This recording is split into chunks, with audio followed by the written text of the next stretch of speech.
j'ai écrit une chanson. J'ai écrit une chanson en français. En français, c'était au moment où lui, il écrivait son dernier album. Il était malade. Donc, il avait besoin d'un vis-à-vis. Et à chaque fois que je me levais de la table, il dit, s'il te plaît, écoute ça, écoute ça, écoute ça. Et donc, il y avait son fils, il y avait moi autour de la table.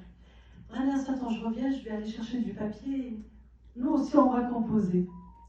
Donc, son fils, finalement, il a écrit une chanson. Et moi, j'ai écrit une chanson. Et quand il les a vues toutes les deux, il l'a aimée. Et il voulait les intégrer dans son album. Il a intégré celle de son fils.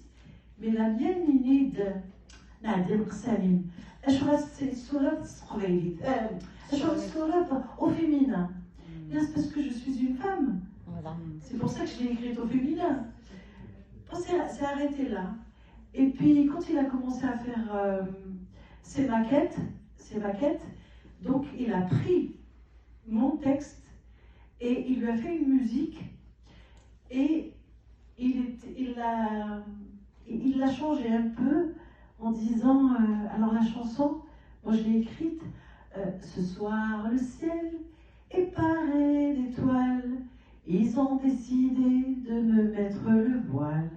Ce soir le ciel est paré d'étoiles, ils ont décidé de lui mettre le voile.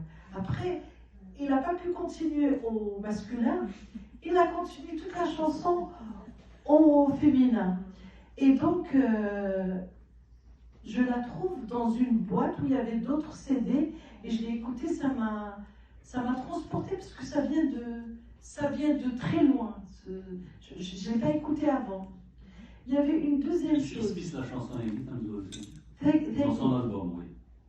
Dans son album, Fegir, elle n'est pas dans son album. Outferrel. Et il voulait juste me faire la musique. C'est une maquette, c'est-à-dire à toi de la continuer.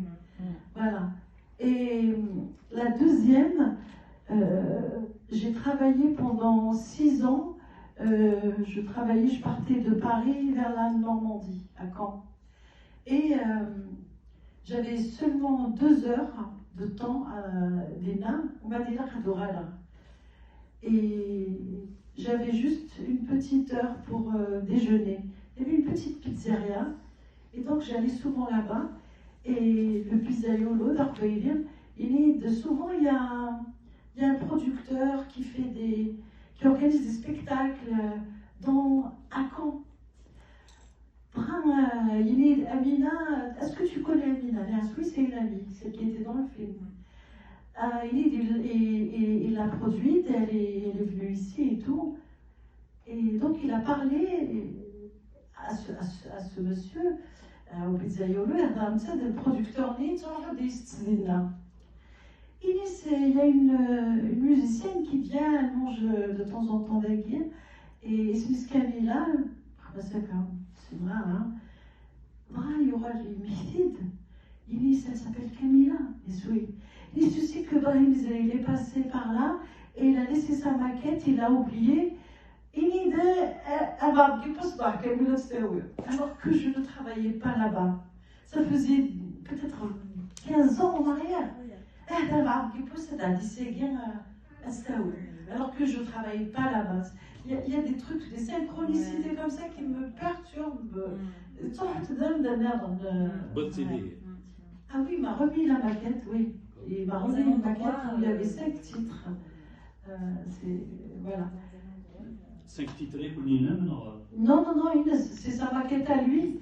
Un jour, il l'a présenté à ce producteur et ils devaient faire quelque chose ensemble et ils l'ont pas fait, mais il a oublié sa maquette. Il est alors que